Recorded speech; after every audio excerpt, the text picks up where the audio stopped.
Heck yeah, Noobers, we back, 2023. Welcome to the Noob Spearo podcast. I'm your host, Isaac, a.k.a. Shrek. Jeepers, we're in for a treat this year. We're starting off with an absolute banger. It's Robbie Peck.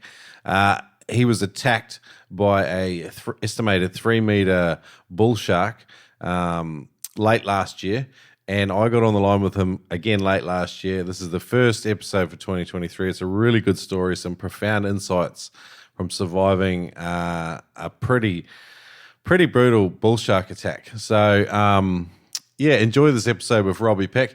Before we get there, I have I have more than a couple of shout-outs. I think I've got like 3 or 4 weeks of stuff I need to catch up on. So bear with me for just a sec, but I tell you what, listen in because there's a couple of real cool things in here. Australian actor Chris Hemsworth, you might know him from Thor. Bloody good movies, particularly the ones directed by Taika, in my opinion. He's got a show on Disney Plus called Limitless, and I started watching it. Episode 1 was a little bit cringy, but episode 3, the actor's seen performing and practicing spearfishing. And he consults with this longevity doctor, Peter Attia, who I've listened to on other podcasts. Really clever guy, and he talks about the benefits of long-term fasting. Anyway, so Chris heads off on a spearfishing mission for 3 or 4 days, and sort of goes through, you know what it's like, the starting of spearfishing, how awkward it is, and he learns all those lessons. So episode 3 of Limitless, check that out on Disney Plus. Cracker review from the podcast. I even like his name. He calls himself Hunters Over Gatherers on Apple Podcasts Australia. His review is titled 5 stars. Get your ears tickled by the best export New Zealand's ever given the world. Russell Crowe, eat your heart out. I would dive to my responsible maximum with Shrek watching my booties descend into the abyss any day of the week. Everything on this podcast is just so actionable. So actionable. Love the recent WA episode. You could tell you're in the motherland by the delightful sound of cans getting cracked open in the background the whole way through. Thanks, Isaac, for all your hard work you put in and the awesome actionable content. Did I mention how actionable the content is? Anyway, someone buy this man a beer. Cheers, mate. Mate, thanks for that review. I really enjoyed that. It gave me a good laugh. Freshwater Worlds 2023 World Freshwater Spearfishing Tournament is now being hosted by the NFSA and will be held in Lake Powell in Page, Arizona from May the 16th to the 20th. Spearos from all over the world are traveling to compete in the largest freshwater spearfishing tournament in one of the largest man-made lakes in the US. Check out the event details at nationalfreshwaterspearfishing.org or freshwaterworlds.com and join these guys, Lake Powell, in 2023. I really want to get over there and do it one year. It's been on the list. The COVID bubble seems like it's bursting. I hope it is. And it looks like travel's open and we can go and do these things now. Check it out, freshwaterworlds.com. David says, hey, Shrek, just wanted to congratulate you on the podcast. I stumbled across it online as I was preparing for a spearfishing trip to Madeira with old mates after a 20-year break from diving. The tips learned from the podcast and the 99 Tips for Spearo's book, plus Adam Stern's online freediving course, went a long way towards turning our trip into a huge success. Thank you. He said the episodes just seem to be getting better and better, with the current WA Western Australia series being especially hilarious as well as ever informative. Thank you and well done. Cheers, David. Awesome review, mate. Alejandro in the US says, hey, Isaac, what a treat. 99 Spearo recipes arrived today and it looks gorgeous. I can't wait to dive into it and start using it. It's dense, beautiful, and full of info. I appreciate very much what you've done for a sport I love. Keep it up. If you're ever in LA, California area, reach out and we can go on some killer kelp dives.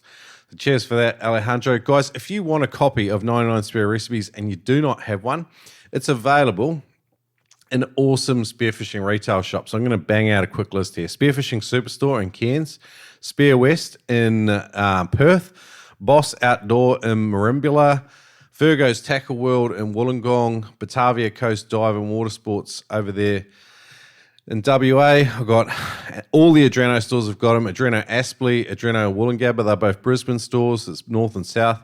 Adreno Gold Coast, Adreno Melbourne, Adreno Sydney, and Adreno Perth.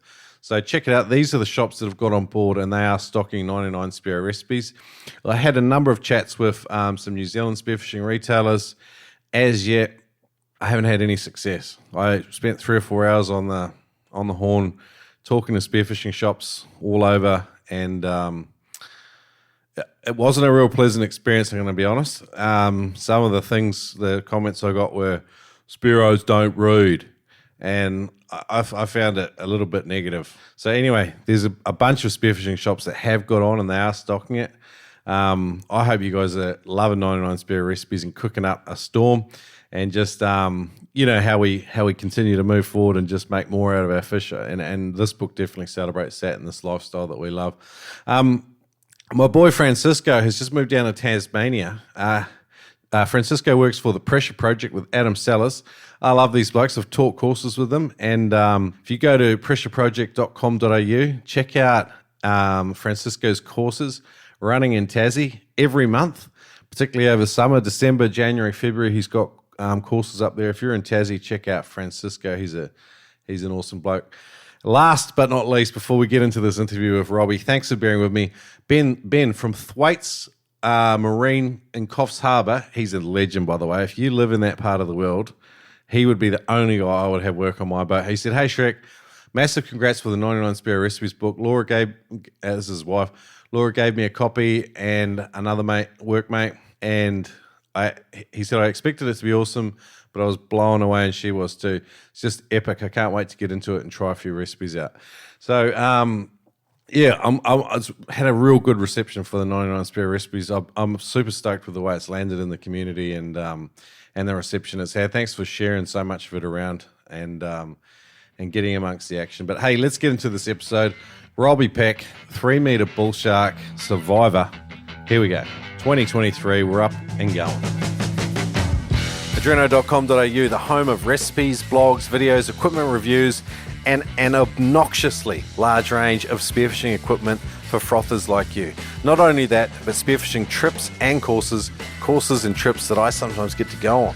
Check them out at adreno.com.au. It's a Spearo's best friend. Check them out, and if you want to buy gear, pump in the code Noob Spearo to save $20 on every purchase over $200. You can use that online, in-store. Use the code Noob Spearo, save some cash, and support the Noob Spearo podcast. Shop with adreno.com.au. Neptonics.com source the very best in spearing gear from around the planet. Jerry says, if we sell it, we believe in it, we trust it, and dive it. Neptonics is the one-stop shop for all your spearfishing essentials. Neptonics is solid gear that works, and you'll know it's true when you pull the trigger on a Neptonics mech, on every snap of a Neptonics power band, and in every whiz of a Neptonics spear gun reel, singing with the power of another big fish. Buy gear you can depend on at neptonics.com. Use the code NOOB10 to save 10%. Hey guys, not sure how you stay hydrated out on the boats on those long days out on the water. But staying hydrated is absolutely critical towards good equalization and looking after your body, making sure you're not doing those awkward one-legged kicks to the surface when one leg cramps out on you. Go to aqualite.com.au and get yourself a box of sachets. You just simply add them to water. It's less than $1.28 per serve, cheaper and healthier than any other sports drinks on the market. Aqualite will make a difference in your spearfishing. Check it out at aqualite.com.au. Use the code NoobSpearo to save 10% on any order. Check it out. Aqualite, made in Western Australia. All right, g'day Noobers. Today I'm joined by Robbie Peck. I found out that the survivor of the bullshark attack over in Port Hedland, WA, is actually listening to the podcast. I don't know if this is ominous or what, Robbie, but I think you're the second or third person that survived a shark attack that's come on. It's like I'm attracting you guys like magnets. What do you say to that? Well, I hope not, man. But anyway, hope not for the sake of your future guests anyway, dude. Yeah, or your past guests for that matter. Nah, that's it, eh? Like, it's an awful experience. You wouldn't want to wish it on anyone, but I was stoked you reached out to me. I've actually been talking about you in the last few episodes I did because I was over in WA, but I wasn't as far north as Port Hedland. Give us a rundown of sort of where you live and dive.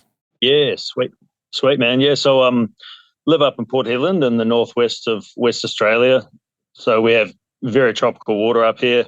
Winter time, we might get early 20 degrees for our water temperature, maybe 20 degrees on a cold day, I guess. and up to about 32, 33 degrees in our summer temperatures. That's like in the sort of sheltered bays and that. So it That's too warm. Gets very warm, mate. Even in boardies, you're like, geez, this is, but bit warm. But our winter time for us is our prime spearfishing time. Summertime, we tend to get a lot of tropical cyclones and just a lot of algal blooms and coral spawn and shit like that. Just really mucking up the water a fair bit. Although in saying that, you can still get some days that are diveable, but that tends to be our off season, I guess, the summer months. Yeah, right. Mm. That's a shame too, because I mean the weather's super hot, so it'd probably be nice to jump in the water. But if it's filthy and like it's just not that great for spearing, like that'd be a bit disappointing, I guess. But I mean, you're a busy man too. You got a family as well, so between family and work and getting older, it's like you love spearing more than ever. But the realities are you can't really get out very often anyway. Yeah, it's the constant juggle, mate. Especially with the age of my kids at the moment, they're only. What have I got? A 1-year-old, 4-year-old, and a 6-year-old. So it's a hell of a juggling act, just trying to get that balance right. And I'm sure a lot of people can relate to that. Yeah, buttering up the wife for weeks, months at a time to get a decent couple of day window. Yeah, mate. And also locking in those neap tides. And that's probably, again, something that's quite unique to us up here. We've got really huge tidal range. So we've got about, in our spring tides, 7 meters between, or 6 to 7 meters between high tide and low tide. So there's a lot of movement. Yeah, a lot of movement. So our better diving tends to be around those neap tides, which are, as you know, only once every 2 weeks. So trying to lock in those good dates well ahead of time, and then hoping the wind and everything else plays ball is another part of that equation in terms of locking in those dates with the missus. So I remember saying, and I can hear it in your voice, you're an expat Kiwi. Where did you grow up in New Zealand, and how long have you been in Port Hedland? Yeah, so I grew up in New Zealand, east coast of the North Island, a little town city called Gisborne. Really beautiful place, great surf, good diving. Growing up there, I sort of jumped in the water first when I was maybe 10, 12 years old, something like that, chasing power and crayfish or abalone in normal speak. That's our Māori word for it, as you know. Yep. And Koura and Kaimoana. Yeah, choice. The Gizzy people are pretty hard on their Māori heritage as well. Ngāti Porot's big in that area, and I've got quite a few mates from that area as well. I'll catch up with you after the show and chat. But what a beautiful place in the world to get in the water and get amongst it, because it's pretty warm, fairly clean, and you got access to a variety of species.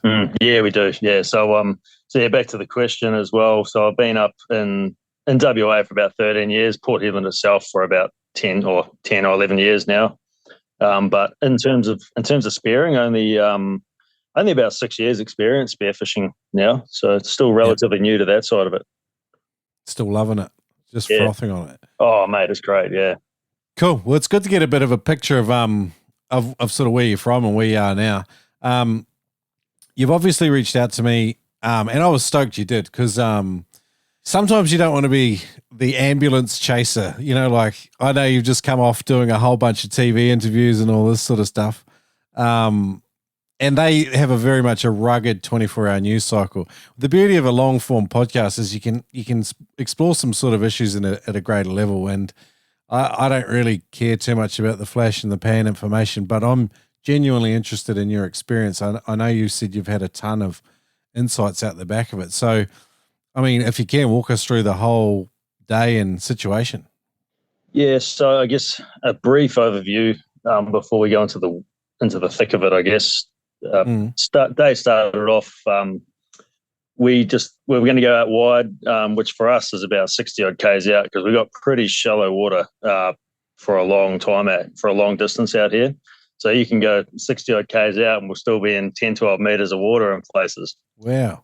So we were planning on going out wide, targeting Spanish mackies, and then we decided it was a little bit bumpy, had the 4-year-old son on board, and thought, I don't want to put him through too much just by bashing it out there. So we just went to one of my go-to spots. My mate Ben and I jumped in the water. Brother-in-law stayed on the boat with the young fella, who they did a little bit of line fishing, and then the young fella fell asleep. Meanwhile, Ben and I just proceeded to pick off a few nice table species, and I was fortunate enough to bang a broad bar mackie anyway. So was nice to get a Nice. tackle of sorts. I was hoping for a Spanish, but I'll take what I can get sometimes. Yeah, 100%. And so we'd been in the water about 3 hours or so, and then I smoked a blue bone, which is going to be my last dive of the day.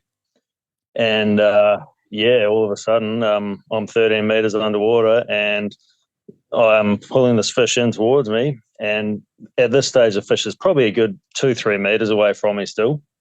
Mm. And I just happened to look around, and I saw this massive mouth wide open, just arm length or two away from me. And there was very little I could do. I don't actually remember doing it, but I pieced it together afterwards. I put my left hand out to try and sort of fend it off. Unfortunately, Ocean Ramsey's advice didn't work too well. And I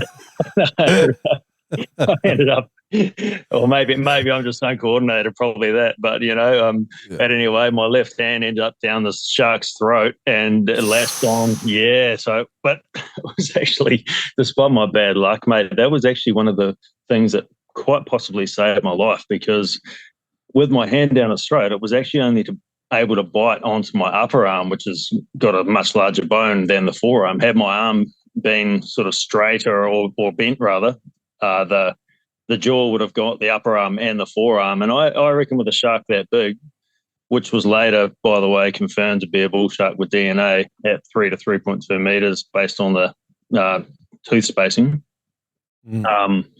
that would have probably chewed through my forearm, and then I would have bled out more than likely in a pretty short amount of time. So that was fortunate, man. Despite the bad luck, some things went my way. And anyway, I swam to the surface, and then we just gunned it into shore.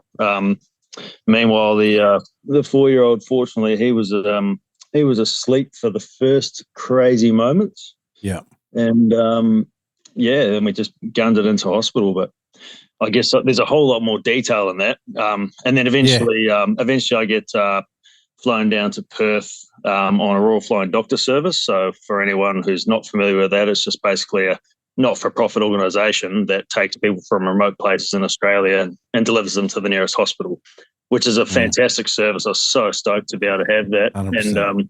And then a fantastic team of surgeons at the Plastics Ward in the Royal Perth Hospital, which is, for us, is about 1,600 kilometres away, or 1,000 miles. And for those in Imperial in units. America speak. Yeah. America speak.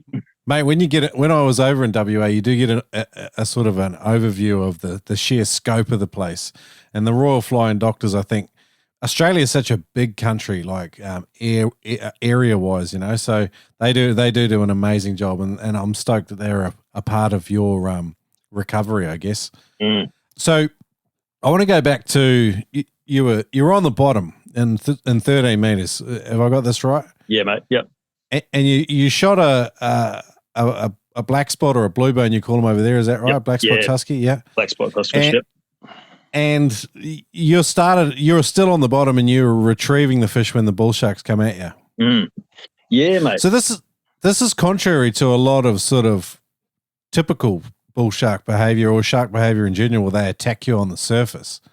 It's pretty full on the bottom. Yeah, it is, man. And also another thing contrary to what you'd sort of call typical bull shark behavior is the fact that the water was actually pretty clear as well. For us, clear water is about 10 meters plus is a good day for us. This day we could make out the bottom at 13 meters, so it was one of the better days that we have. And what I think has happened is that this shark is, as I'm pulling this blue bone, and it wasn't a stone shot, the fish was struggling quite a bit. And I think this thing has just picked up those vibrations on its lateral line and then just come in hot. And I've just been a little bit unlucky that it was obviously in a hungry mood. And as he's come in full charge, he's at I believe the shark has had a conscious choice between going for this fish, which with a shark that big is a tiny little, effectively a Tic Tac for lunch, or he's got me, which is, I'm still prey to him. He was a big shark. So he's like, well, you'll do, mate. And, unfortunately, I was on the menu, but equally fortunately, he didn't get much of a feed out of me, which is good. Like, anecdotally, I've spent a bit of time in the water with sharks, and a lot of people talk about them in that the two different modes of behavior, you know, and when that prey response is going, when their blood's up, and bull sharks, I think, are particularly guilty of it because they're loaded full of testosterone. I think that compete mechanism comes into it too. I mean, but you actually think it, where was the shark in relation to you and the blue bone? Was the blue bone in front of you and the shark sort of behind and quartering off from you? So it's... It was almost, I would say, almost perpendicular to me and the fish. So from the shark's angle of attack, he would have had a clear choice between us. But I guess, you know, maybe it was also competitive type behavior. Maybe he saw a struggling fish and thought that I was another thing trying to attack that fish too. I guess you just don't know, do you? Unless you can interview a shark, you're kind of just speculating. Yeah, well, this one just definitely wasn't as friendly as the ones on Finding Nemo. That's for sure. Yeah. So, okay, so was there any arterial bleeding? Did you have to apply a tourniquet or anything like that to compression? What was your sort of immediate first aid? Yeah, so immediate first aid was when I'm on the bottom, and I realised I knew exactly what had happened. I was like, man, I've been bitten by a bloody shark.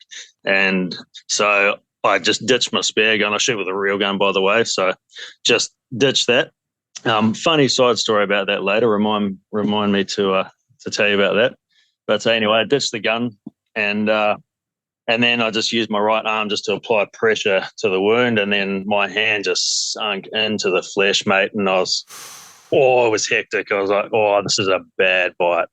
And so I knew, okay, what's priority number one? Control the bleeding. So how am I going to do that? Need the boys' help. So as soon as I reached the surface, I just screamed out to my dive buddy, Ben, who was in the water. He wasn't able to quite make out the attack, but he heard my scream underwater at the shark, and he could see the shark afterwards. So he thought it was a bull shark initially as well, and was very agitated. He knew something was up. Started coming towards the boat as well. I had about 30 meters to the boat, so I just swam on my back, holding my wound and trying my best to sort of hold it together. And then screaming out to the brother-in-laws on the boat, like, tourniquet, been bitten by a shark. Fucking bad, boys, need your help.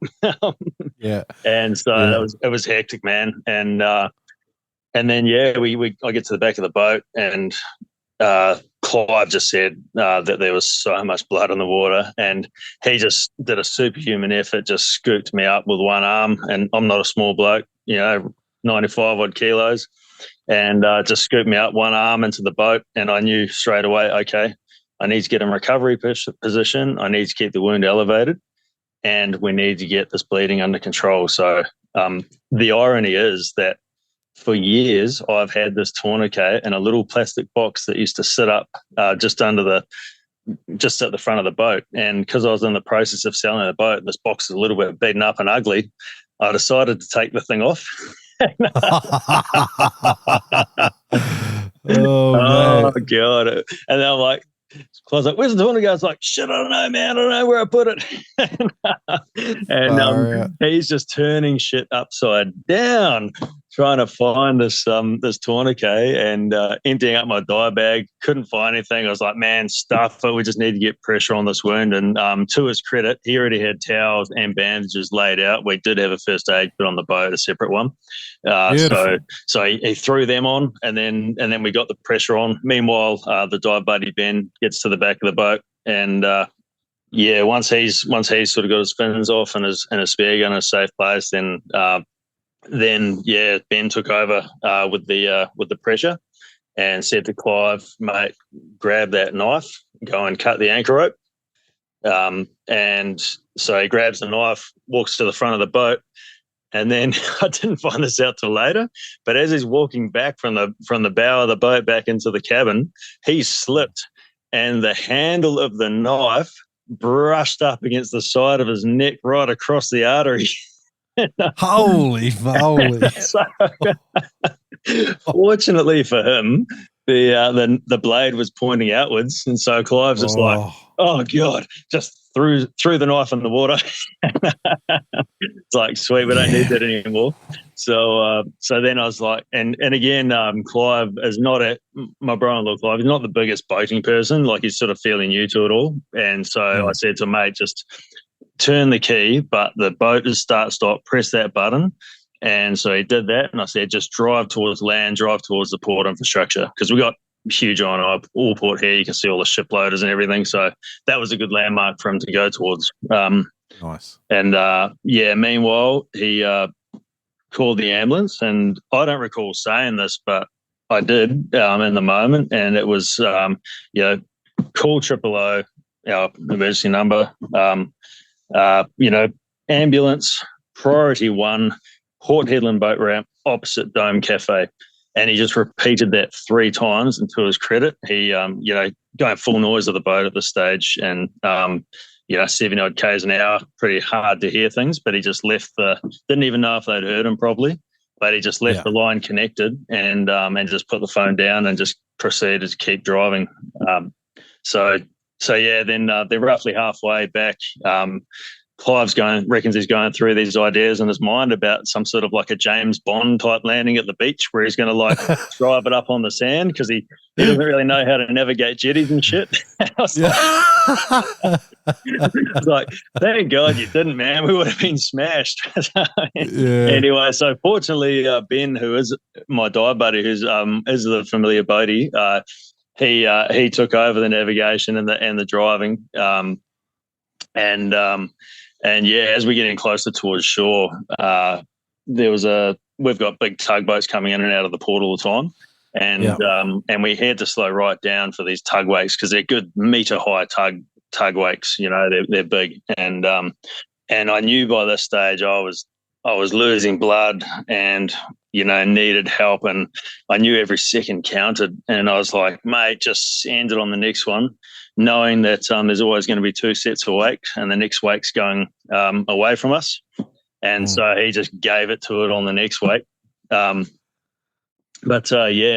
Meanwhile, like, I was really starting to get doughy by this stage, and I was losing a lot of blood, and mate, it was pretty heavy being in that situation with my 4-year-old on the boat. So he was, I can't remember if I mentioned it earlier, but he was asleep on the boat at the start. And fortunately, he was also asleep on a insulated fish bag, which turned out to be the perfect padding for him when we were absolutely gunning it back to the boat ramp at full speed. So he was reasonably comfortable, and it was also fortunate that he was basically eye to eye with me, and we were able to talk to each other. So it was good for me. I was able to comfort him. But equally, I was like, man, I can't die here in front of my 4-year-old son. That just been messed up. And that was such a huge driver, man. And even just the thought of my family and everything, just all I need to do is survive for them. And as much as I love spearing and everything, man, like, I didn't care about anything in the world apart from surviving for my family. And that was huge, man. Like, it was such a profound experience. And what was also trippy was the choice between effectively staying conscious. I had a black and white choice between staying present and staying awake, or I had this call to a nice, comforting, warm place that I could have gone to. And it was an absolute black and white place, man. And whether that place was just unconsciousness or death, I will never know. But man, all I know is that I had an absolute choice, and that was a pretty trippy experience too, to have that. So yeah, that brings home, I guess, the importance, and it gives you a full realization of being a father and a provider, I guess, like, and I don't know. You never want to think that your fun, the stuff that fills your soul, is ever going to get in the way of you being able to fulfill your responsibility and look after your family. But I mean, very much sounds like the reality of the situation you were in. Yeah, mate. Yeah, it was certainly, it's pretty crazy. And even other things that was also interesting was that I didn't give a shit whether I lost my arm or not. I thought it was gone, to be honest. And just that didn't even matter at the time, just surviving. And it was just, kind of cool how just that instinctive, just that instinctive reaction is so strong. And you either got the fight or flight, don't you? And apparently I have the fight, so that's good. Your family have got their provider around for, you survived it basically, and you're there for them. So that's awesome, man.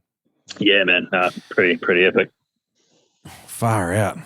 Okay. So you get down to Perth. How long did it take you from being bitten to when you were getting? Obviously, you got emergency first aid. Did you meet the paramedics at the boat ramp? What was the sort of?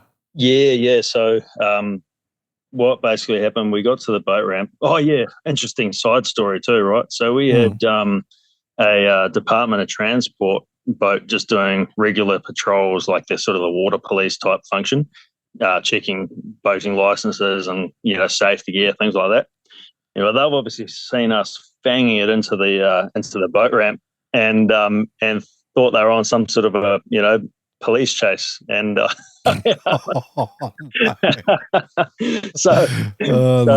found this out from chatting to one of the tugboat operators later, and anyway, he said he saw this guy just take off after us, and then we get to the boat ramp, and Ben did a fantastic job of just clearing everyone off the boat ramp, just screaming out, shark attack, get out of the way. And meanwhile, this Department of Transport boat comes in behind us, thinking that they're onto some big bust or something. Your life jackets are out of date by a week or something. Yeah. So that was kind of ironic. And fortunately, Ben also, he had the nous to call up Wally from our local dive shop across from the boat ramp, and Wally Galley. Wally Galley. Yeah, so he knew that he'd probably be there, and that he'd be able to help us just hold the boat when we got into the ramp, and that's exactly how it played out, which is great as well. So my first priority was just getting the young fella in a safe place, and when we first rocked up, the ambulance wasn't quite there, but very shortly after we could hear the sirens. Meanwhile, the Department of Transport boat, I don't know what the hell they were thinking, but they managed to bump us and almost bumped us off the jetty. So I haven't followed that one up yet and just found out what their side of the story is. But in any case, they kind of cooked it, and they ended up on board the boat. And I'm telling this person that's standing there, I was like, "Get me a bodyboard. I need a bodyboard." And she's just sort of standing there with this dopey look on her face, and I was like, "What are you doing, mate?" I thought it was our marine rescue, because I was a little bit lucid by this stage, and our marine rescue guys definitely have that gear. So anyway, meanwhile, the paramedics soon rock up, and I knew the paramedic because my wife is also a paramedic. It's only a small town of about 10,000 people, so she pokes her head over the side of the boat, and it's like, "Oh, hey, Robbie, shit, I didn't expect to see you here." It's like, yeah, well, here I am. Far out. And then they basically treated me on the boat just to get the bleeding under control. They put a drip in, and that had a drug called TXA, which is a clotting agent. Okay. Waited a few minutes for that to kick in, and then bandaged up the wound.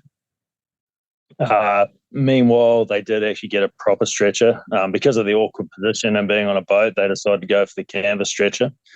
And everyone's sort of standing there with confused looks on their faces about how this is going to work. And I'm like, put it beside me here, and then I'll just shimmy onto it. And, still kind of, have my wits about me enough to call the shots. And we pulled that off. And I made some joke about them dropping me and my wife kicking their ass if they did. And so everyone,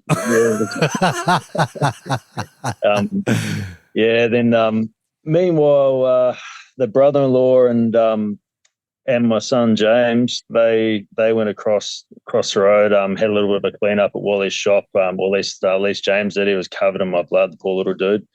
And then Clive takes him to the little Dome Cafe right opposite the boat ramp, and he's covered in my blood head to toe as well. He walks up to the counter. "Oh, can I have an orange juice?"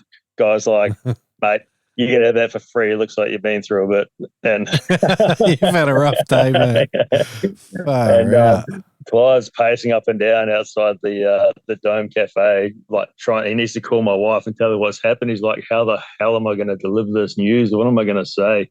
And obviously, to anyone who's who's not understanding what's going on. All they're seeing is just this crazy dude pacing up and down, covered in blood with a phone. Oh, yeah. Pretty hectic scenes. And meanwhile, some nice people from one of the local shops came, looked after my son while he was just doing some colouring in, and didn't seem too disturbed at the stage. So that was good. Anyway, then it was a trip to the local hospital, the Hedland Health Campus, where they stabilised me, and they actually had to call the RFDS to get them to fly from the nearest town, because they're not always stationed in Port Hedland itself. They just sort of fly from place to place. And so I had about a 3-hour wait for the plane to come in. Meanwhile, the media was already onto it. They were already at the bloody boat ramp for some crazy reason, and then I think that was just a coincidence. And then they followed us to the local hospital and to the airport when they transferred me to the plane. It was and by the time I landed in Perth 4 hours later, it was an absolute media frenzy. So that was pretty hectic as well. Got a sweet deal for you today, guys. Go to freedivingfamily.com and learn from Adam Stern and a select team of experts on different disciplines. There's Frenzel, Advanced Frenzel and Hands-Free Equalization, Mouthful, Deep Frenzel Equalization, Bifitting Essentials. These are courses that will give you the 1% that will allow you to improve. Use the code Spearo to get 20% off any course at freedivingfamily.com. Again, that's the code Spearo to get 20% off at freedivingfamily.com. Thanks, Adam and team. Love it.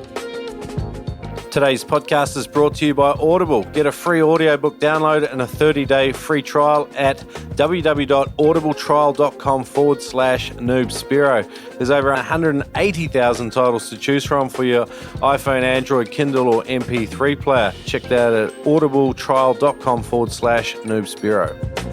Hey Shrek, holy smokes, my big green friend. You guys have been smashing it over there.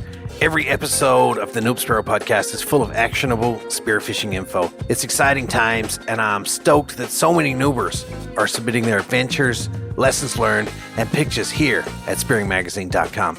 Just wanted to say that noobers can get an international subscription at spearingmagazine.com right here at spearingmagazine.com. Thank you, my friend. Are you following at Old Man Blue Dive on Instagram yet? Bert Calder, creator of the Old Man Blue Dive gear, is an absolute legend.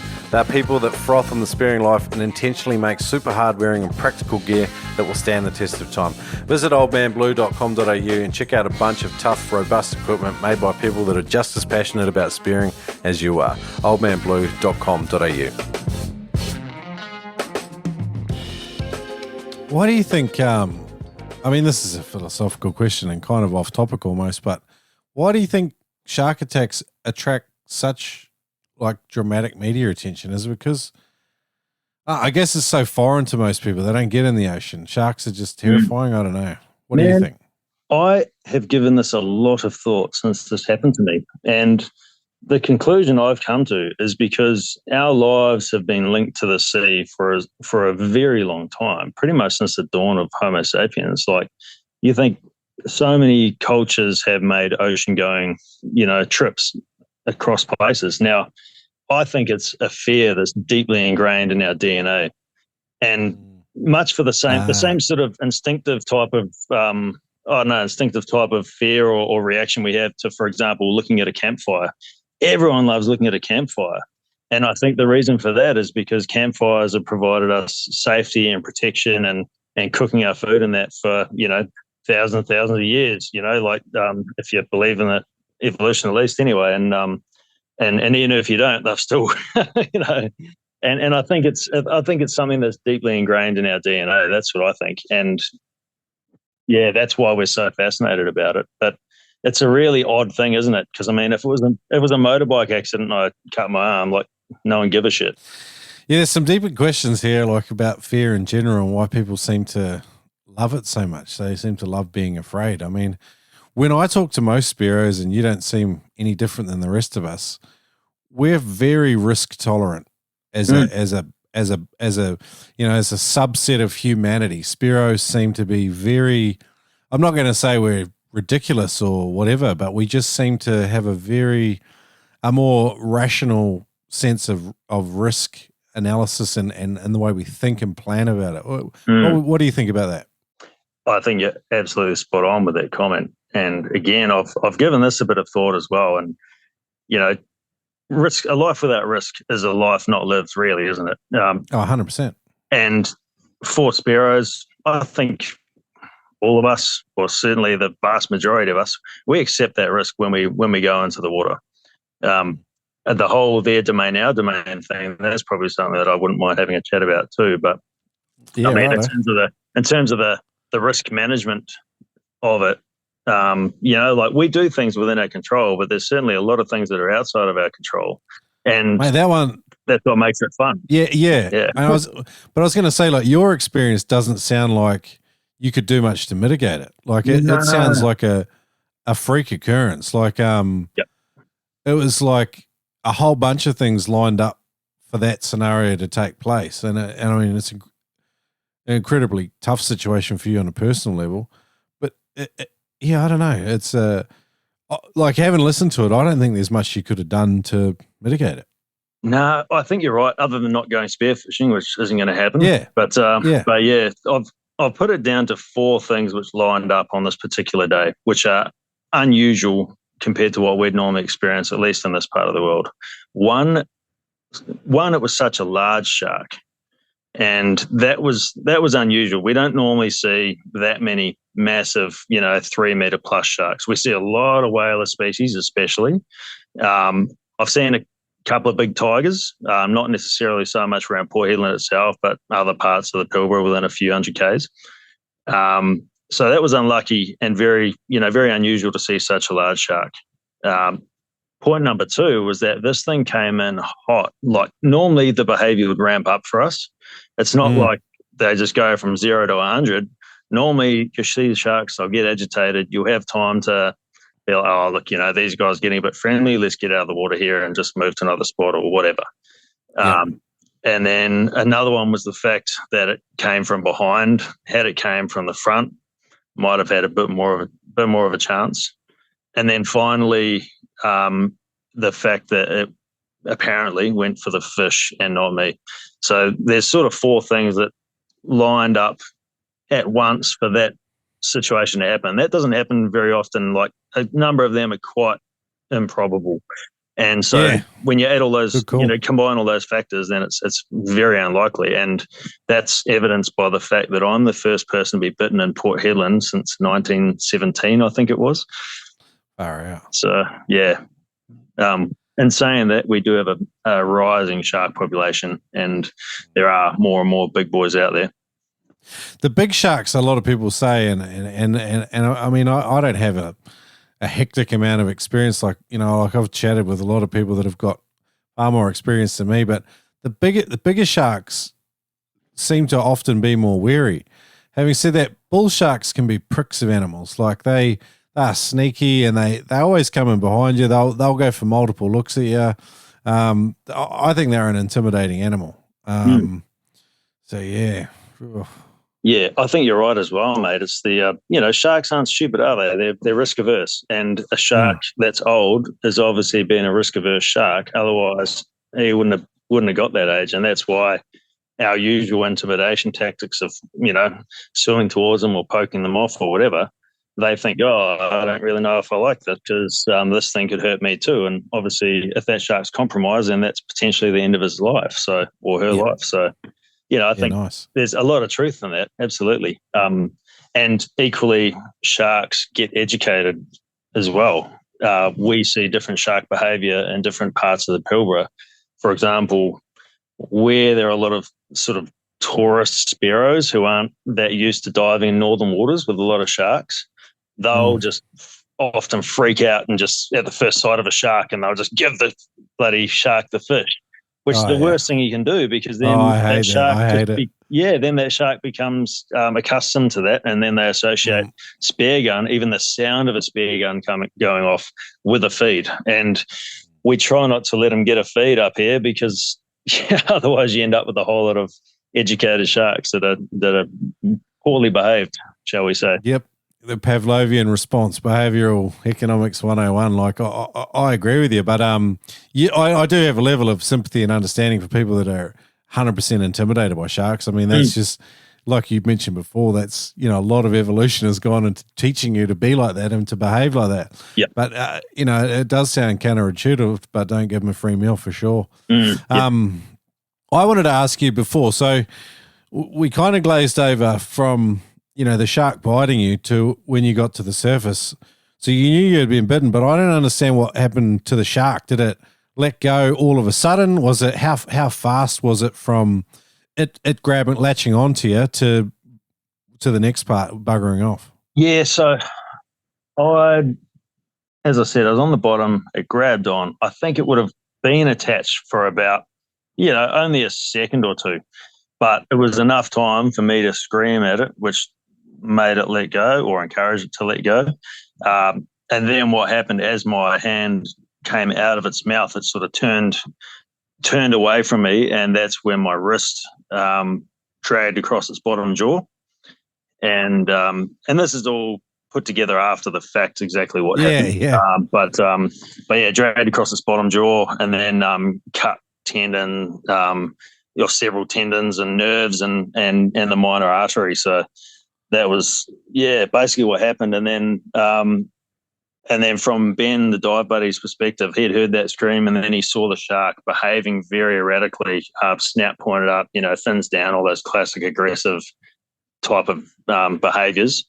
And it was doing a few loops around, but oddly enough, I wasn't actually concerned about it coming back at me for another go.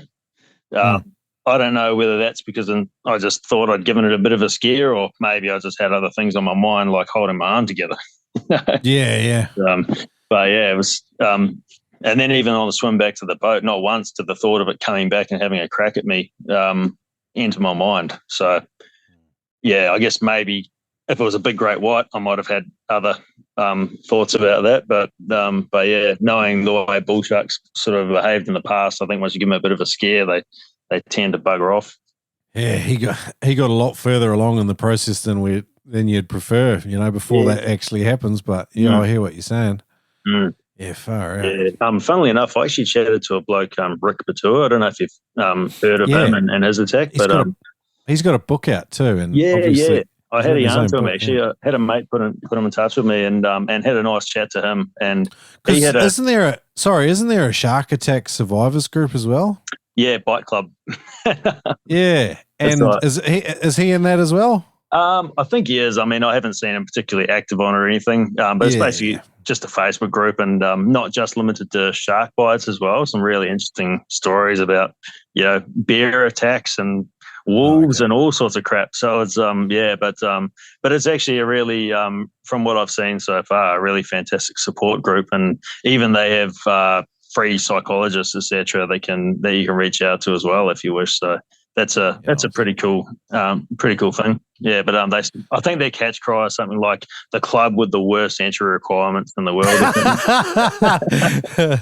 Sorry, I interrupted you anyway. You're talking about chatting with Rick Batua. Yeah. So anyway, his scenario of getting bitten by a bull shark is quite similar in mine actually. He had a shark sneak up from behind, and he was on about, I think, 12 meters down on top of a coral bomb. He just shot a fish as well.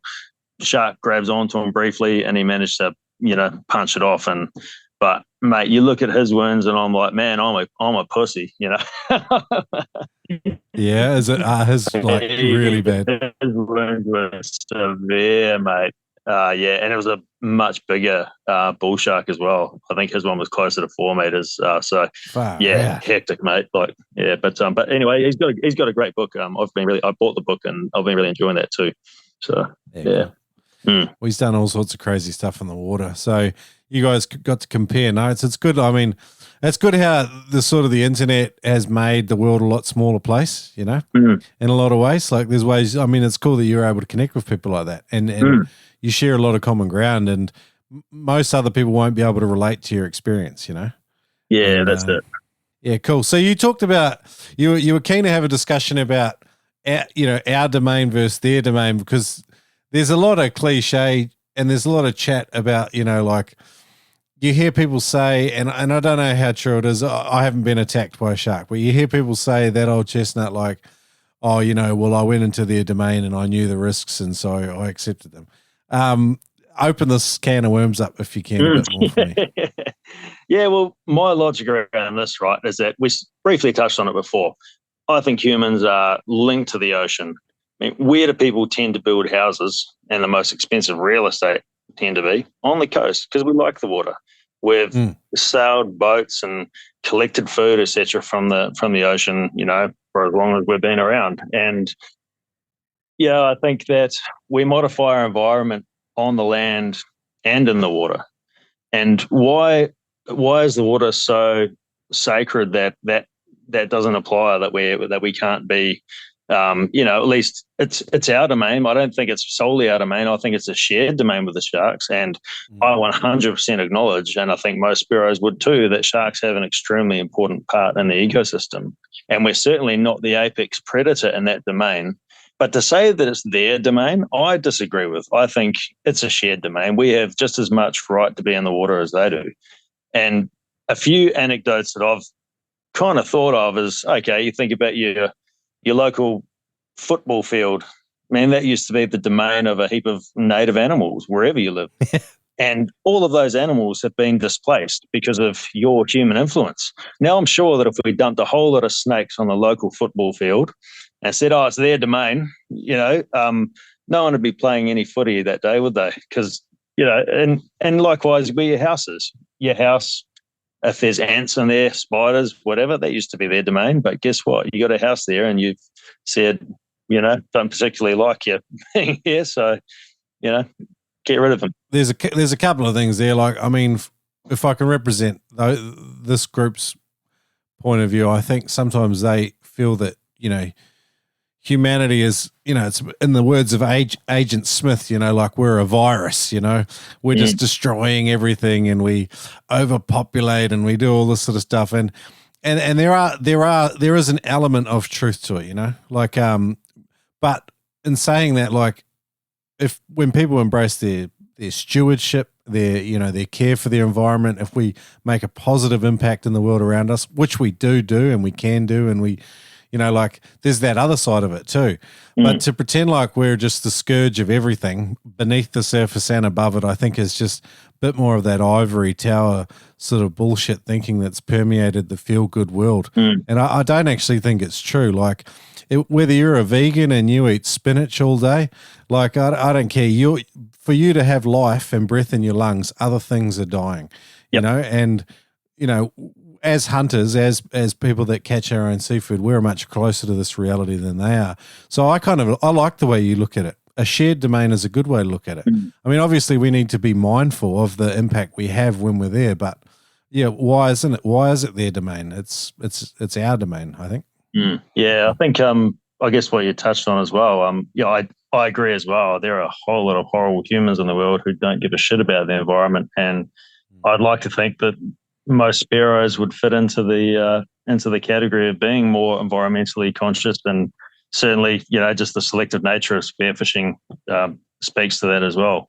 I know I'm certainly pretty selective when I go out there, and we're absolutely sport for choice, fortunately, up here in Port Hedland and in the northwest of WA. So, yeah, and we do have the power to do positive things as well. And one thing that I've been working on through our local spearfishing club is installation of artificial reefs off the coast here as well. So yeah, I remember you saying this.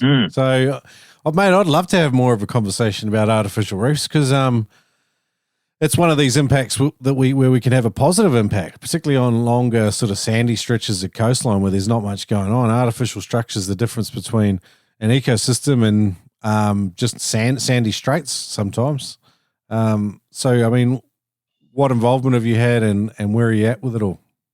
So it's been an idea that I've had for a long time. Wreckfish West, which is our Western Australian recreational fishing body, have done a fantastic job around the whole state of Western Australia by getting artificial reefs installed in various places, as well as FADs around the metro area and even down around Margaret River and even Cape Naturalist too. So providing opportunities for your mahi-mahi or dorado and, wahoo and things like that. So yep. I've been looking at all these southern reefs going, where's our freaking reef? We actually have to pay fishing fees every year as well. I think it's $30 a year at the moment. if you want to fish or spearfish from a boat. And the idea with those fees is that they go into recreational fishing initiatives. And so, love it. Before, I actually think it's money well spent.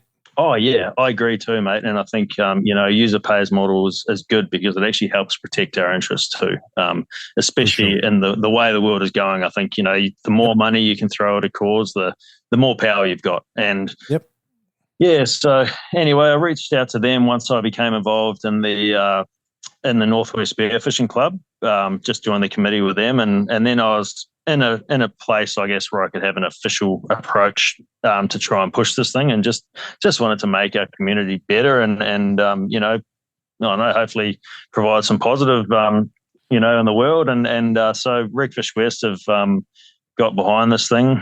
We've identified quite a few objects. They call them materials of opportunity. Basically, existing structures that could be repurposed for a reef, so effectively recycling on a big scale. And they did a similar thing in Exmouth a few years ago. And so one of the local companies, I spoke to them, and they've got an old barge which is broken up into 5 modules. So that's flagged for getting incorporated in the reef. Fantastic. And heap of old steel piles and some concrete as well. So there's so much stuff up here that you could throw into an artificial reef. Being an industrial, like we've got lots of iron ore coming out of this port, as you may know, and so there's all sorts of old infrastructure lying around now. Unfortunately, you can't just throw everything in the water, because otherwise it could be frowned upon and just deemed to be effectively just a way for big companies to get rid of their waste, and no one wants that impression, even though it would be completely inert and not bad for the environment at all, but it's just a bad look. So this reef we're looking at will be a combination of repurposed materials of opportunity and the standard concrete modules that you see in various shapes all around the state and other places around the world. When you're talking to a lay audience about artificial reefs, how do you immediately communicate to them the value of doing it? My biggest takeaways, and this is based on scientific research as well, and the Redfish West guys have backed this up, is that you're actually creating ecosystems. So there's an argument about, if you're putting structure there, maybe you're attracting fish from the natural ecosystem and just plundering them and making them easier to shoot. And there are actually studies that are contrary to that, and that's an old argument that's outdated now. And there's good evidence around the world that suggests that once you get your own ecosystem going in these environments, you get the bait fish, you get the coral and everything, and so effectively you're creating more habitat, and therefore more fish are surviving. You're actually taking pressure off the other reefs around the area too, because there's going to be fishing concentrated across a broader area. Another one that I really love about the fads, which we're also looking at for up here, is that you've got your pelagic species, which, as you know, are extremely fast growing. Your mahi-mahi, I think I've heard a figure about 30 centimeters a year they can put on, and stupidly fast weight gain. They're highly sustainable, highly fecund, as in very prolific breeders. And so all those fish are attracted to fads are extremely sustainable fish, and they taste bloody great. They're fun to shoot. And again, by having them, you're taking pressure off the reefs, which are typically your slower growing demersal type species. So love it. A lot of positives in my view anyway. Fecund and fun to shoot. That sounds like the catch cry of every Gisborne bloke I've ever met. I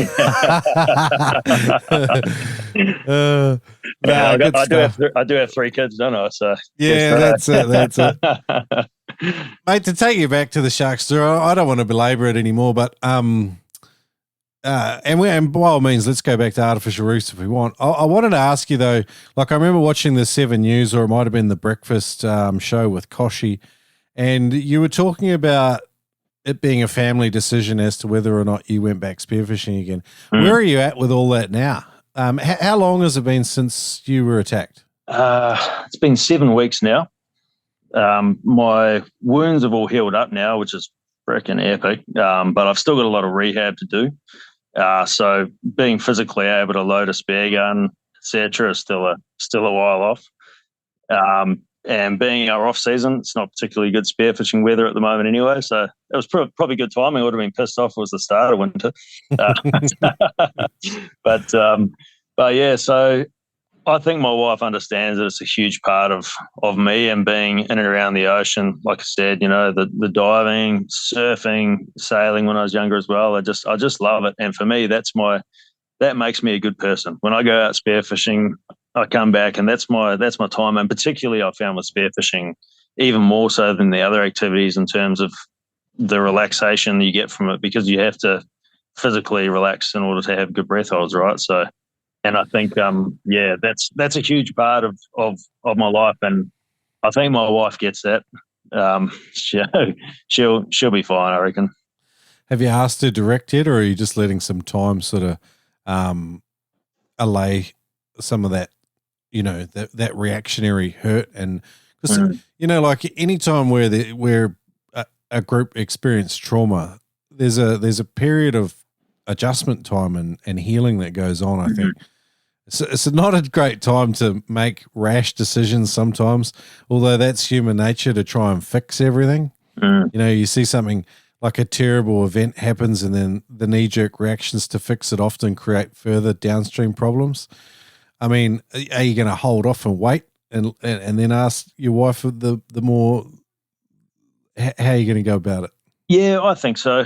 And I think I'll probably dip my toes into the water with some lower risk activities at the start as well. When we're actually down in Perth, when after I was out of hospital but still down there for physiotherapy, etc., we'd had an overnight trip to Rottnest Island just off the coast of Perth, and I can tell you, man, I wanted to get into that water so badly because I knew those crayfish were just there offshore.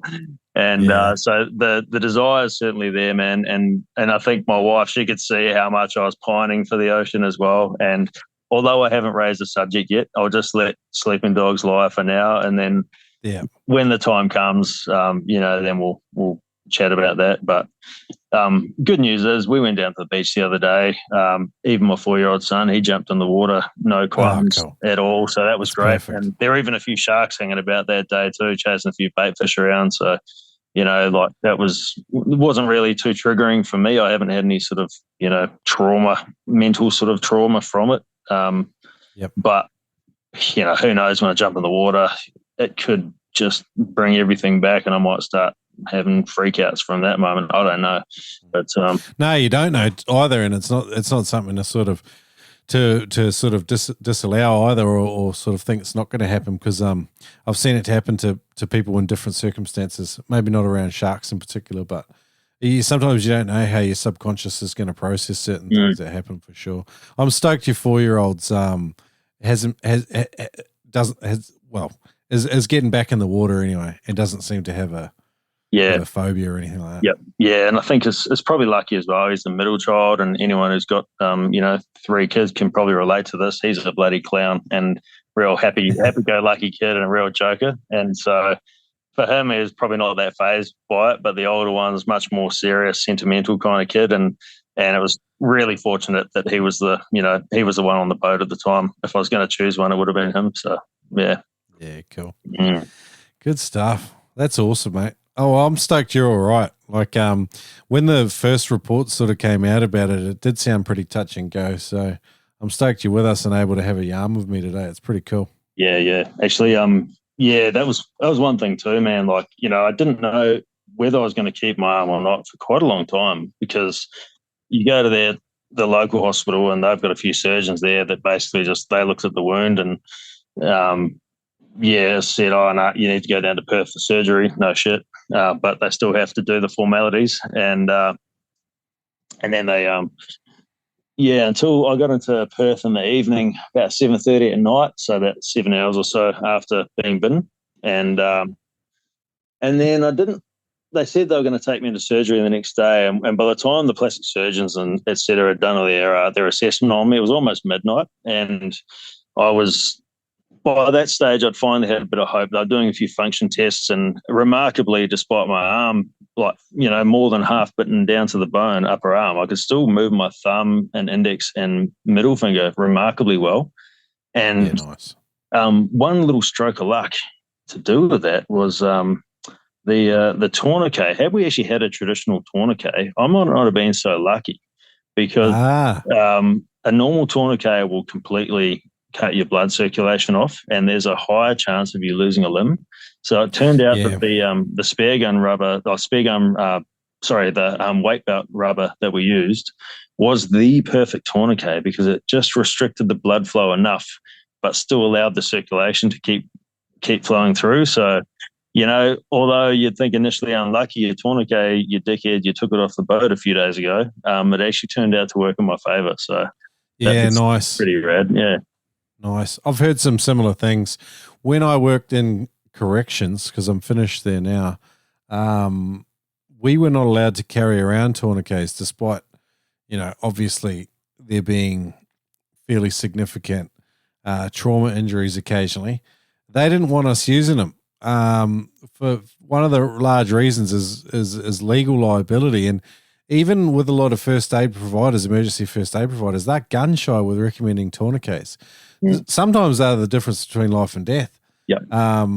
Arterial bleeding, like what else can you do? I mean, it sounds like there's an alternative in a weight belt possibly, but I guess it depends which artery and how much blood's coming out. But it can definitely affect ongoing long-term function of those sort of limbs and stuff, I have heard.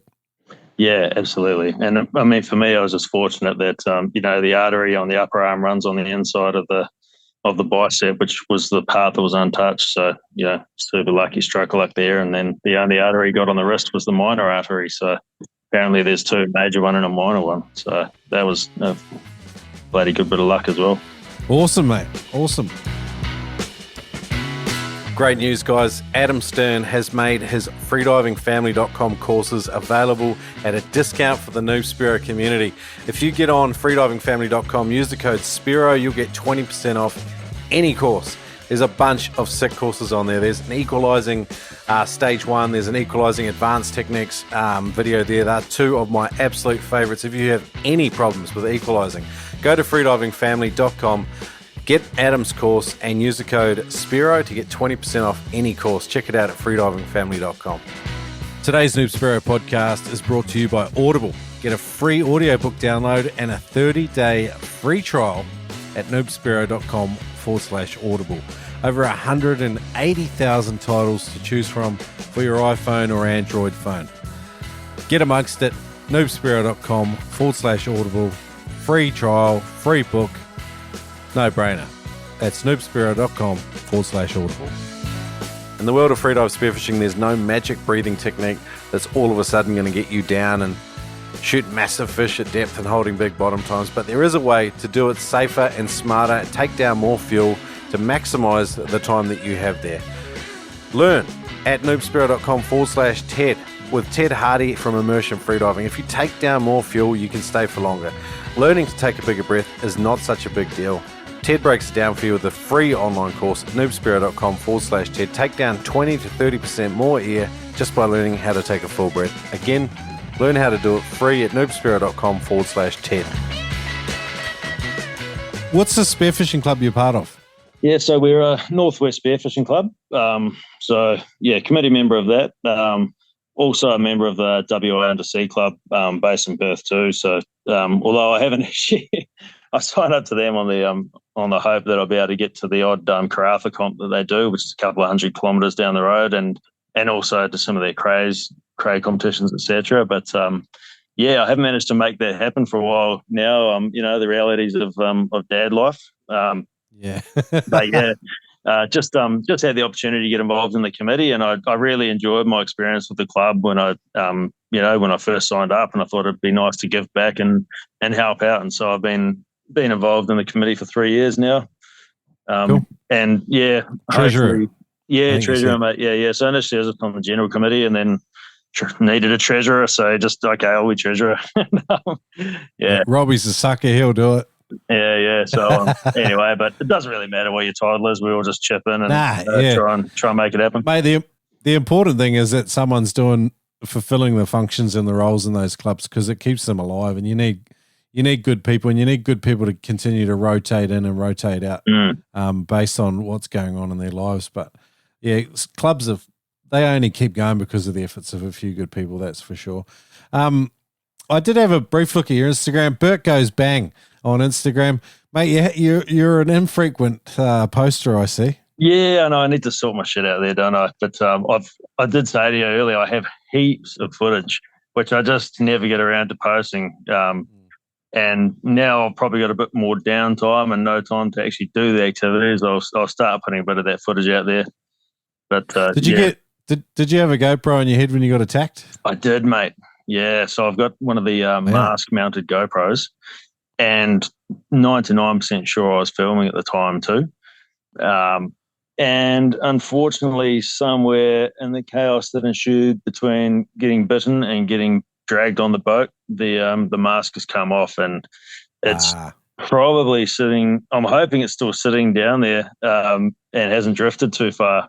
There's still a chance we can get it, but it was probably one of the last days of the year when we had really good visibility rather, and the boys went to go for a recovery mission a few days after the attack, and the water was just pea soup, unfortunately. So there might be an opportunity in the next couple of weeks, but I think once we get a cyclone and a bit of swell, then the chances are very slim of finding it. But mate, if I can get my hands on that footage, that will be pretty amazing, particularly because I turned before it got me, and it would have been pretty insane footage, I'd say. Just a mouthful of teeth coming straight at you. Yeah. I don't know if it'd be that good to look at. It'll probably like for you, I'm talking about. Like, maybe. That could trigger me, right? Yeah. Send me into a PTSD spiral. Maybe not that severe, but like, how pleasant would it be to look at, like maybe it's like time heals a lot of stuff, doesn't it? I mean, you give you a bit of time. Like I look back, I'll watch videos from a year ago, not traumatic stuff, but just the videos from a year ago. And mate, it's good watching old stuff, eh? But, like reliving the moment of shark picture over and over again every year and everyone seeing the same video. I don't know how good that'd be. Yeah, you might have a point there, mate. But, I don't know. I think certainly it'd be very unique footage, that's for sure.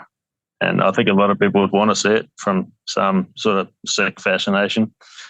Yeah, just fear porn. Yeah, that's it, man. Yeah. So you love your hunting too. You like growing stuff. It looks like you like getting amongst all of it. How do you do that when you got 3 young kids?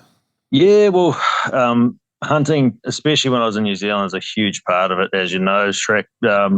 Over there especially, we've got all these non-native animals that have been introduced to New Zealand, and they were originally liberated to New Zealand to attract people there. It was basically the hunter's paradise where you didn't have to be royalty to go and shoot a red stag. You just moved to New Zealand and support the colony there and have free reign. And so it's a wonderful place, New Zealand, for hunting, especially because we've got that 7 different species of deer, pigs, and all sorts of wild game. It's such a great place. And so growing up on the east coast of NZ, if you're an outdoors kind of person, it's a playground, and hunting was a huge part of our culture over there. In Australia, I've still got that passion, and the only real wild game that we've got up here is wild camels, which they were imported from around Afghanistan ways, the dromedary camels used to construct the railways, etc., particularly out to Marble Bar inland from Port Hedland during the gold rush days. And once they built the railways, then they just let them go, and now there's heaps of feral camels cruising around the outback. And they're tasty, man. They're amazing. Very much like beef. Okay. It's a lot of meat, isn't it? They're a big animal. Oh, yeah, absolutely. Even a young one is so much meat. At the moment, I think I've got about 200 kilos of camel meat in my freezer. So we're pretty sorted for a while. And fortunately, we just knocked over a couple probably 2 weeks before I got done by the Bullshark. So that was fortunate. One thing with a big animal like that is you'd want to have like a big, nice stainless mincer. Is that you got that? Exactly, got that, mate. Yeah, I've got an industrial grade, like Italian made, beautiful mincer. And we've just yeah, it opens up a whole world of opportunity. And I've got the sausage stuffer, and I've been getting right into the small goods, making my own salami and things like that too. Oh, and beautiful! I've got plenty of photos and footage of that, so I'll probably start banging a bit of that stuff up. But for me, the hunt and gathering thing is all. I just love it, man. Like whether it's food I've grown, whether it's animals I've hunted either on land or in the water, and just sharing that with other people and sharing the stoke. And to me, that's just epic, man. It's so rewarding. So yeah, that's a huge part of what drives me, and that's I just froth on it, man. Just like sitting around the campfire, and I mean maybe the fear response that sharks elicit. I think like there's a certain satisfaction you get when you feed people with stuff that you've caught, grown, killed, butchered, packed yourself. And as fantastically efficient as a lot of our industrial sort of food practices are, that joy is gone, And I feel like sometimes there's this movement of people doing what we're doing, and there's a real sense of satisfaction feeding people with stuff you've done yourself. Yeah, absolutely, man. And also I think there's a satisfaction in making the most of your catch as well. And it's really cool, this growing movement of seeing people use things that are used to be thrown away regularly, like fish wings and, swim bladders and, even I don't know if I made it on the 99 Spearo recipes, but the swim bladder, you can deep fry that and it kind of comes out like pork crackling on some species. I did not get that in 99 Spearo recipes, but it sounds like volume 2, Robbie Peck's going to have a feature in there, mate. I've heard about the swim bladder. I've yet to try it myself. Actually, while I was over in WA, Joel got me back onto doing the skin of the coral trout. Yeah, I've never tried that. Oh, mate, so good. So good. We've got an abundance of coral trout up here too. I've probably been blowing it all these years. And when I try it, I'll probably do it all the time, I guess. You are blowing it. I'll go so far as to say the skin is the best part on a coral trout. Yeah, wow. Okay. Yeah.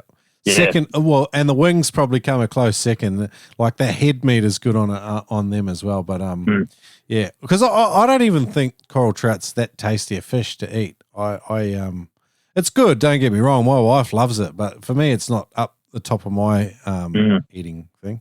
Yeah, I find I go through phases with fish. I'll have one favorite fish for a while, and then I'll sort of move on to something else. I don't know. Maybe I'm just strange, but yeah.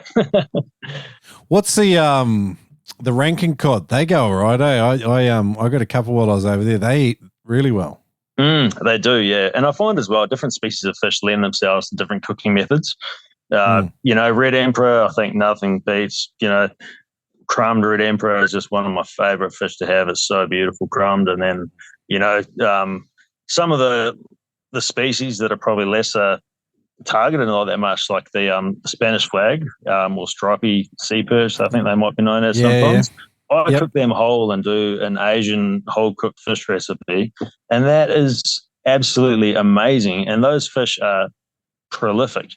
And, and I've had people taste that and say, man, that's the best fish I've ever eaten in my life. So it's really cool. I love that part of it as well, just opening people's eyes to different things. And even when it comes to the hunting stuff as well, on land, I'll often fib to people and, not tell them what it is and then let them enjoy it. And then afterwards I'll break the news. You've just eaten camel.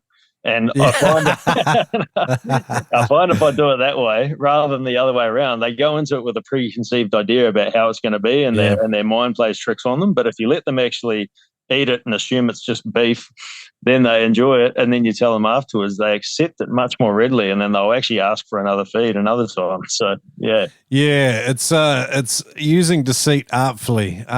It's funny how powerful our brains are. We have these preconceived ideas about lots of stuff, and it comes through in lots of things, food being one of them. I don't know how much I'd appreciate. Some people would appreciate it though. That's the only problem. Yeah, I know. There's a little bit of deceit there, but it's a white lie. It's a good lie. It's good deceit.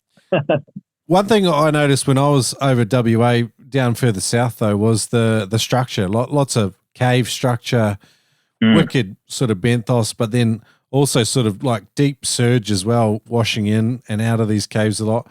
Fantastic for fish life, a little bit risky for spearing. What's it like up further though? Up further, it's Yeah, totally different. Okay. Although we've got those massive tides, the bottom is fairly flat.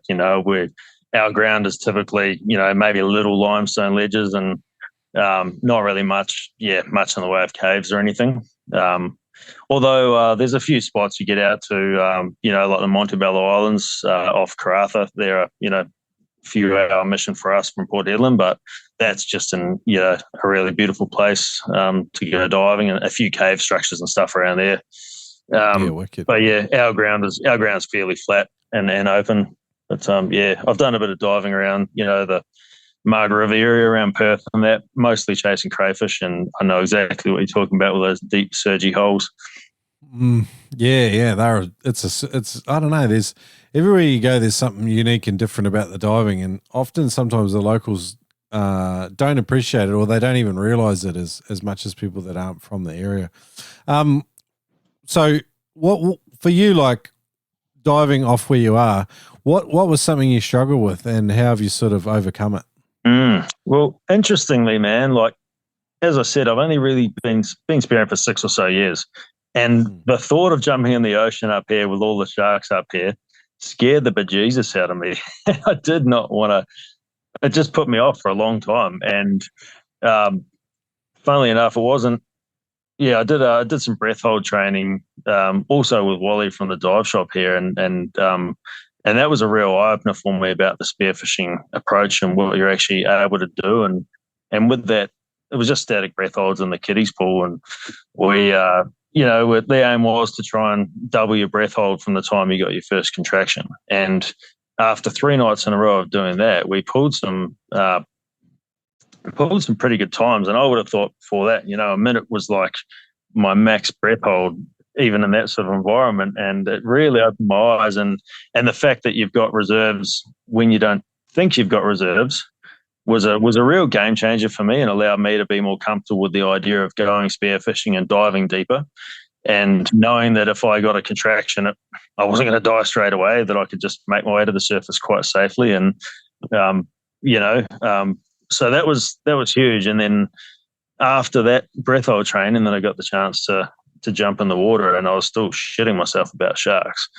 But then I guess after a little bit of time in the water and a few interactions, I was like, oh, actually, they're not too bad, like and now I liken them to dogs. The dogs of the ocean is my analogy for sharks, especially for people that don't understand shark behavior that much. Like, you can jump in someone's yard who's got a pet Labrador. Now, you can just tell by looking at that dog's body language, he's probably a pretty happy dog and he's not going to turn on you, but he has the ability to turn on you and probably cause you some serious damage if he really wanted to. And I find the same with sharks. Like there's cranky ones, there's there's chill ones, and you can read their body language, and that's given me a lot of comfort. And it's almost a game of, I don't know, just a little bit of deceit with the sharks too. That you swim at them, intimidate them a bit, even though that shark could probably cause you some serious damage. But yeah, that's probably been the biggest thing that I've struggled with. And then now, ironically, even after being bitten, I'm still less worried about sharks than before I started spearfishing.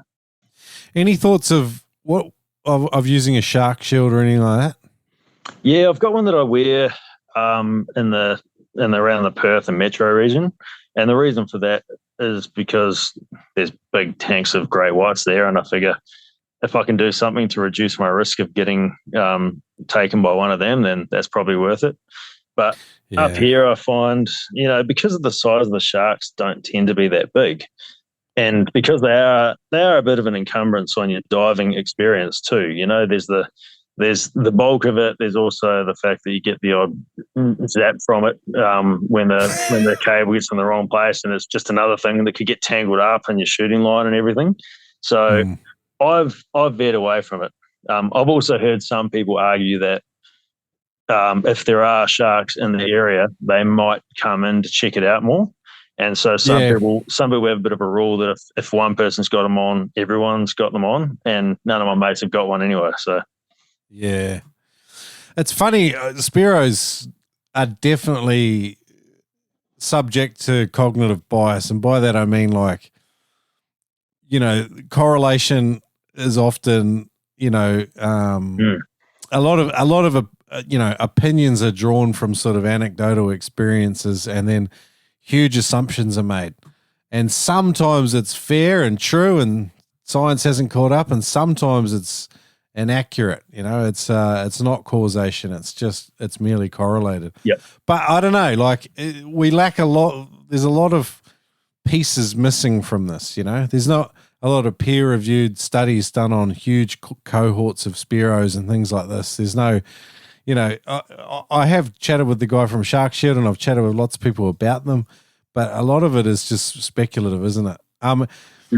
My experience diving with it, I had a bloke, he used to wear it around his ankle, and then he would Sikaflex the anode, the long tail, down one side of the blade of his fin. Yep. And then it would only stick out about a further meter, maybe, something like that. Yep. And that seemed to work okay, but I got buzzed by them quite a few times.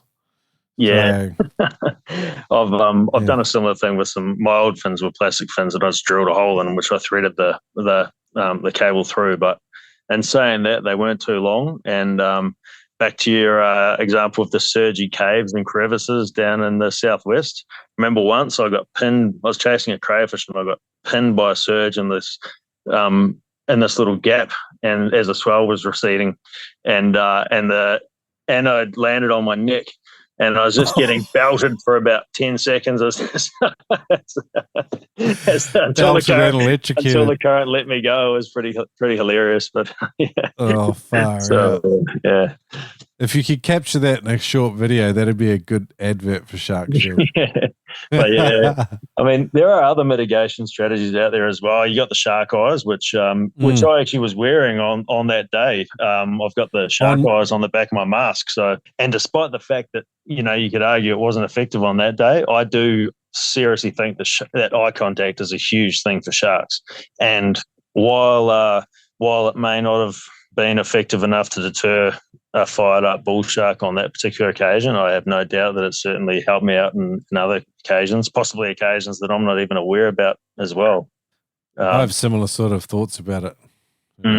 But I mean, again, I see these things, all of these things are just mitigating devices. Like nothing's ever going to make you completely bulletproof and safe. And so you've just, you can have different layers of defense. And one thing I'm interested in checking out are these bite-resistant wetsuits, and that might be part of the deal for getting back in the water. And at least, you might only be limited to a crush injury as opposed to a cut injury if that's the case. And big great white, you're still probably stuffed, but maybe a smaller shark, you might be all right. Yeah. Have you looked at the composition of these wetsuits? What's the basic premise? I mean, I've heard about it. I haven't looked at the design. Have they got Kevlar? Is there a layer of Kevlar, or is it like what's the sort of what's the mechanism?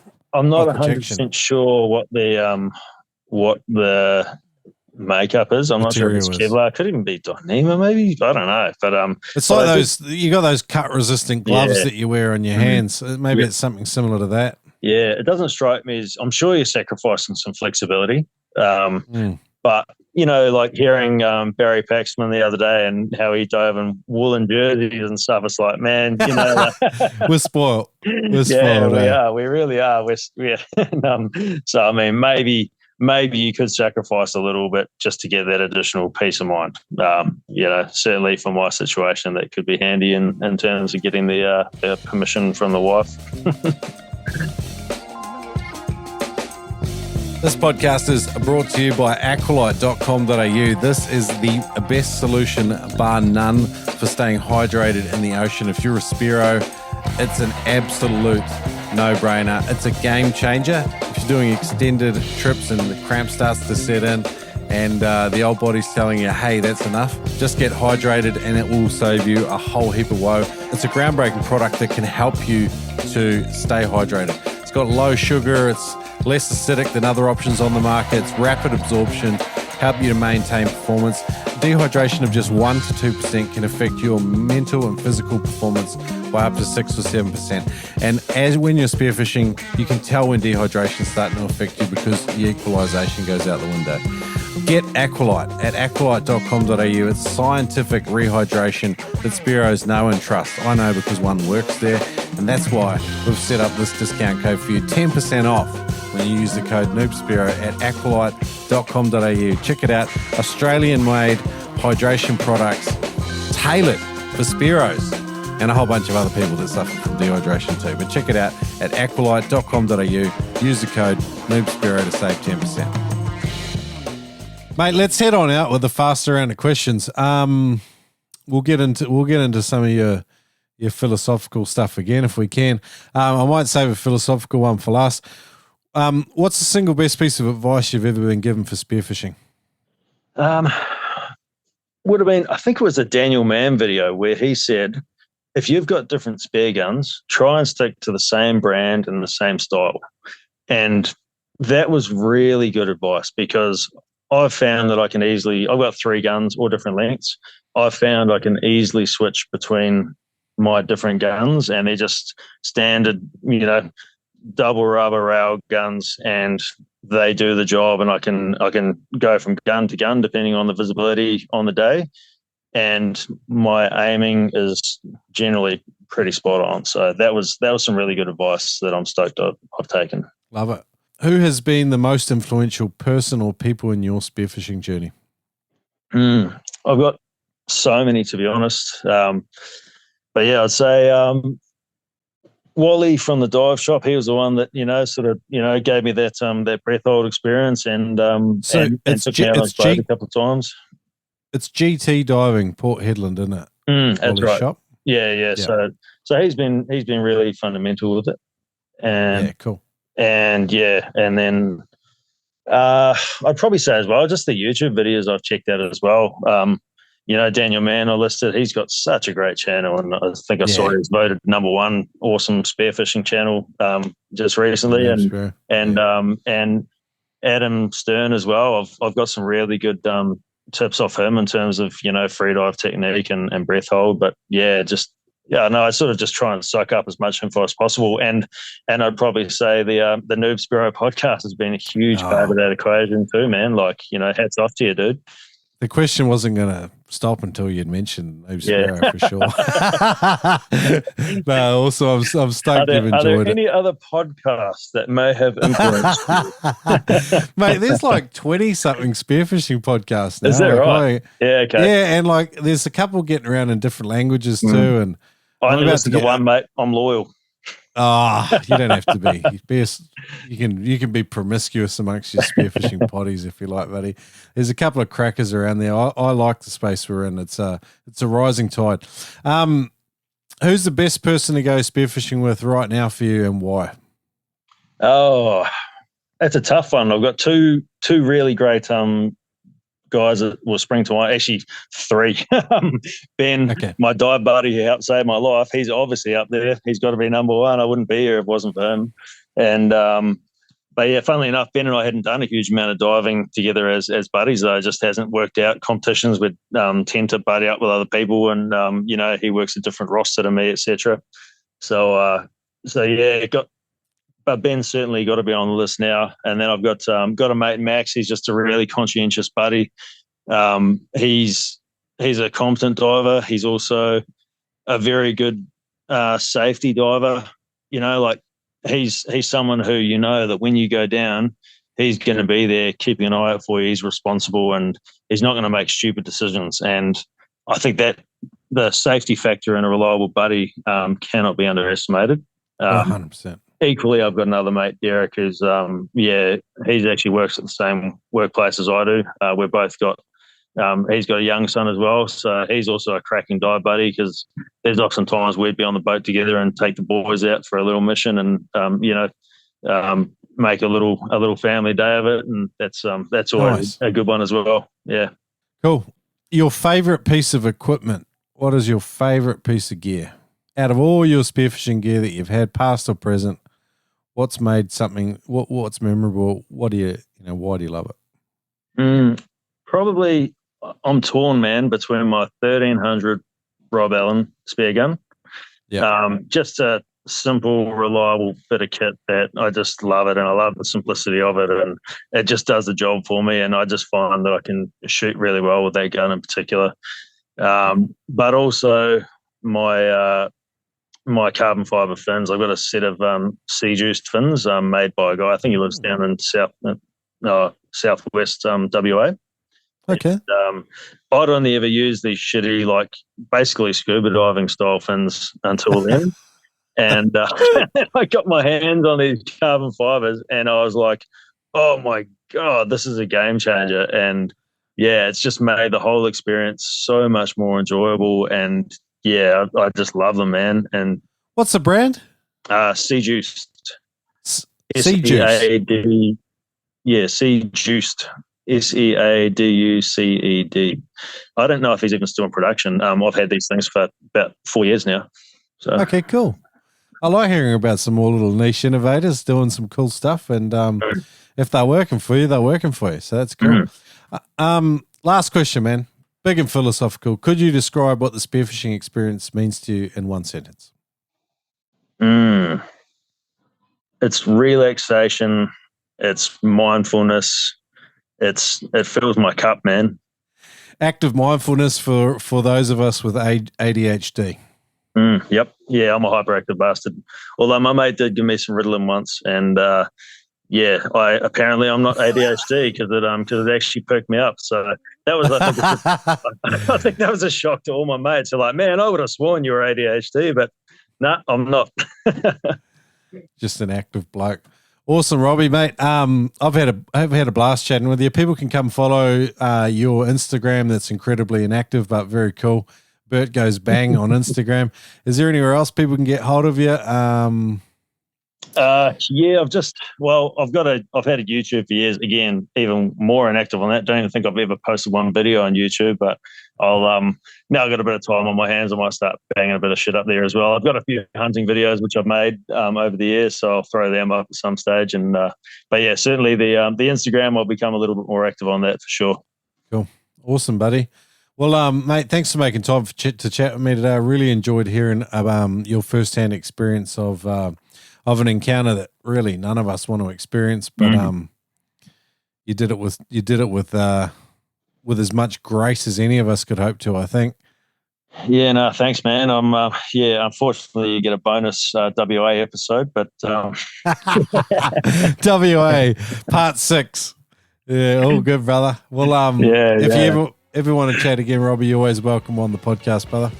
Yeah, no, thanks, man. Cheers. Take it easy, and we'll hopefully speak again someday. Guys, for those of you that are still stayed tuned, and Robbie and I were just chatting about dealing with media after a major incident, and Robbie has some blinder tips and info for us. Yeah, so hopefully none of you are in the situation of having to confront the media after any sort of shark attack, but they absolutely hounded me, and I wouldn't let anyone pressure you into making a decision straight away. You've got time up your sleeve, and there is an opportunity to capitalize on it too. I managed to just sign an exclusive deal with one of the media companies.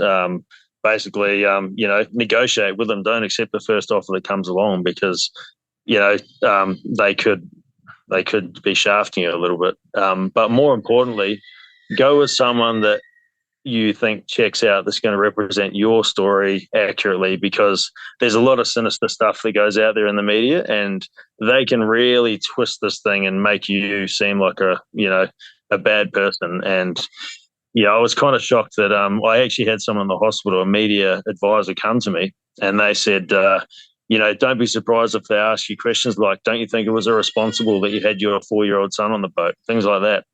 And I was like, well, I don't really, because it's very safe. He's got live jigs, da-da-da. But these are the kind of things they can do. They can really put you on the spot and screw you over. So my advice would be try and go with someone that your gut tells you is a good, genuine, honest person. And, and maybe even look at, getting someone to help you on your behalf, like an agent type of person if you're ever in that situation.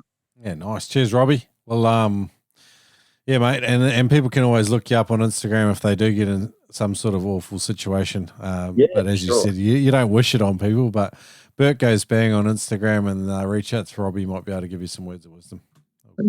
Yeah, I've actually, on that note too, mate, had a lot of people reach out, who've been in similar circumstances, and thanks to all those people, and that's been a huge part of helping me through this as well. So likewise, if anyone else is in the situation, feel free to reach out.